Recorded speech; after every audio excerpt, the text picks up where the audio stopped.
In this video, I'm going to be going over the top 10 must-have cards right now in NBA 2K23 Myteam. What I do mean by a must-have card is just going to be a great card for that price tag, whether it's for a budget squad, the best team in the game, whether it's for like a mid-level team, just going to be a must-have card for different price points, a guy that I think is really good for his price, and a card that you guys should be looking to pick up to add to your squad, depending on what type of team you're trying to build. So the first card here in my top 10 must-have cards is the Galaxy Opal Big Z, and the reason why I'm saying he's a must-have card is because he's 7'3" and he can play the small forward and shooting guard position with a 7'6" wingspan. And the reason why I think he's a must-have card is because nowadays, like if you go into unlimited, you're probably going to match up against a super tall lineup. So if you want to run some more, I would say quote unquote undersized cards, like if you want to run some 6'4", 6'5", you know, some smaller cards at the point guard and shooting guard position, you want to have Big Z at small forward to really make up for that height disadvantage. And it can be super overpowered if you do know how to use this card properly. Yes, it's super cheesy. I would rather this card not be in the game just because I feel like it hurts the game in the long run. And it really is annoying to just match Big Z's every single game. But I mean, he's in the game, so I guess we got to use him, and we got to, you know, do our best job to help with the lineups nowadays, because the lineups are so tall that everyone is running. So I think Big Z, because of his height, his wingspan, his defense, and the fact that he can shoot threes, is going to be super helpful at that small forward and shooting guard position. So for any team in the game, like I think he can play on the best team in the game right now. I do think he's going to be a must-have card for only about 150,000 MT, probably even a little bit cheaper. I think he also does have extremely good value. Number 2, not really ranked in order, but the next must-have card is going to be Galaxy Opal AK-47. Now, he's not 7'3" like Big Z. He doesn't have that crazy good player model, but he's still going to be a top 3 small forward in my team, and he can play on those mid-level teams because he only goes for about 60,000 MT, and then I think he can also play on some of the best squads in the game. He's got a 97 block, 97 steal, 98 lateral quickness, 98 perimeter, 94 interior defense. He's got tons and tons of good Hall of Fame defensive badges. I mean, we all know AK is such a good card all around. He's got great offensive stats. He's got a really good jump shot, great dribble sigs, good dunk packages. Like, he's just one of the more complete cards in the game, and I do think AK for pretty much any squad in my team is going to be a must-have card. Same thing with the new Galaxy Opal Turkoglu, whether it's the hero version or the either if it's the hero version or if it's the out of position one. I do think both of those are going to be must-have cards at that point guard spot. I think Hito can play potentially on the best team in the game. I would probably take Jokic and maybe Jordan or Ron Artest over a card like Hito, but I know a lot of people do like this card and think he's a top 2 point guard in the game. Even if he's not 2 in my opinion, I think he's still top 5 easily, and he's 6'10" with a 6'11" wingspan. And compared to the Jordan, the Jokic, you know, even cards like Penny Hardaway, you know, cards like Ron Artest, he's actually going to be extremely good value for that point guard position, only going for about, I think, 80,000 MT to 100,000 MT for his hero version. You guys can correct me if I'm wrong. I haven't checked his price in a while for his hero version. I do know that his out of position one goes for about 30 to 35,000 MT. So both of those are going to be extremely good value, and I think he's a must-have card on most people's squads. He's got such a good jump shot, really good dribble sigs. He's 6'10" at the 1. I mean, there's nothing else you really need from Hito Turkoglu. He can create his own shot. He can drive to the basket.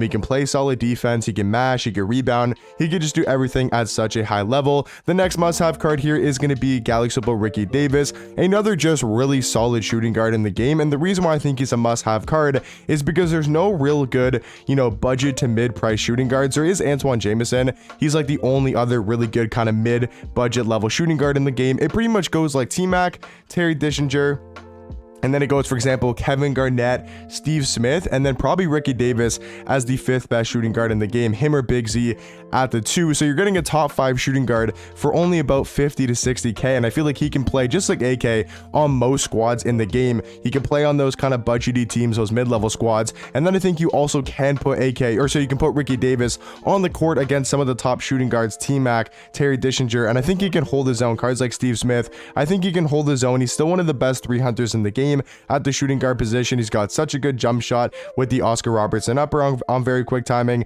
He's got very solid dribble sigs, and just all around, I think is still a must-have card in the game. Next must-have card is going to be more of a budget card. Getting into some budget must-have cards right now is going to be this pink diamond Mo Bamba. If you guys are looking to build a budget squad or looking for a budget big man, I think this hero Bamba is honestly one of the best choices you can make. He's 7 foot at the center position with a 7'10" wingspan. He's got such a good player model in game. His defense is crazy good, 96 block, 90 steal, 88 perimeter, 95 interior defense. He's got tons of good Hall of Fame defensive badges. He can rebound the ball at a very high level, and then even offensively, like he's got Hall of Fame catch and shoot, corner specialist, limitless range. He's got a very solid jump shot as well. Like he can green pretty consistently in the catch and shoot, and then he's also very quick. I mean, 92 speed, 92 acceleration is super quick for your 7-foot center with a 7'10" wingspan. Another great must-have budget card in the game is going to be this Pink Diamond Dino. He's gone down so much in price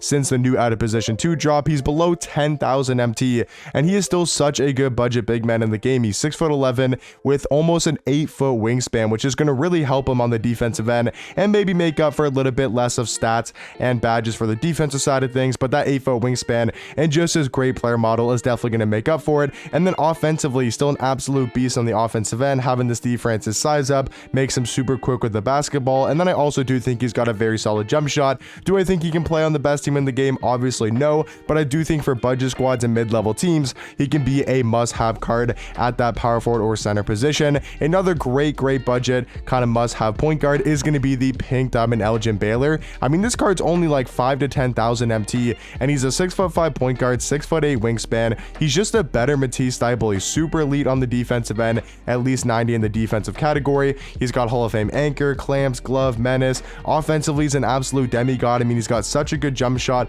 on very quick timing. He's got solid dribble sigs. He's got that tray fade, which is super helpful. He's got the front clutches, quick drops off one.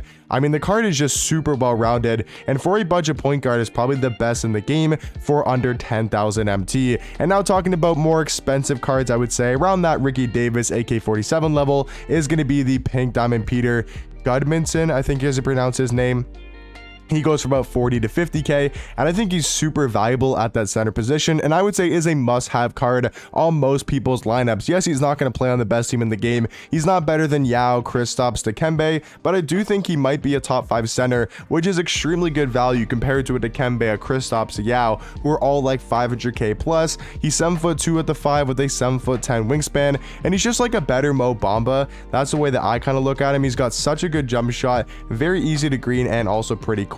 He's a very good defender, plays good defense. He's a great rebounder, contest shots, block shots. I mean, he just does everything you need out of your center. And then talking about the second, or maybe our only expensive card in this top 10, I think still the only must-have really expensive card in the game is Pink Diamond Taco Fall. If you have him and like Peter Gudmanson at the center, you know, Taco at the 4 and then Peter at the 5, you'll be perfectly fine against most people's lineups. And then if you were to have Big Z at the 3 or Big Z at the 2, I mean, you're gonna have enough size where you can compete against the Yao Mings, the Kristapses. Even if you do match up against a really tall lineup, having these two guys at the power forward in the center position, I think will definitely be good to play against most people's lineups. And yeah, I mean, I guess we all know what Taco Fall can do.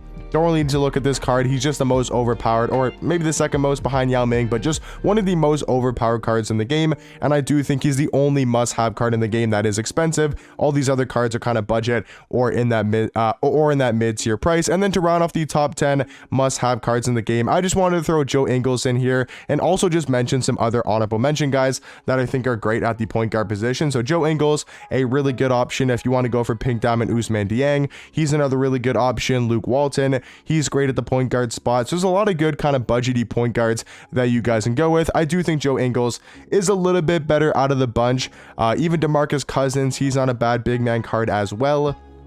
And then that Brook Lopez card I think is fairly expensive, but I do like that Galaxy Brook Lopez. I think he's easily a top 10 center, potentially even top 5. But let me know in the comment section down below, what do you guys think about my top 10 must-have cards in the game right now? And let me know some other must-have cards you guys think could be in this top 10, cards that you feel like people should be having on their lineups. But hopefully this video to help you guys out, and I'll catch you guys in the next one.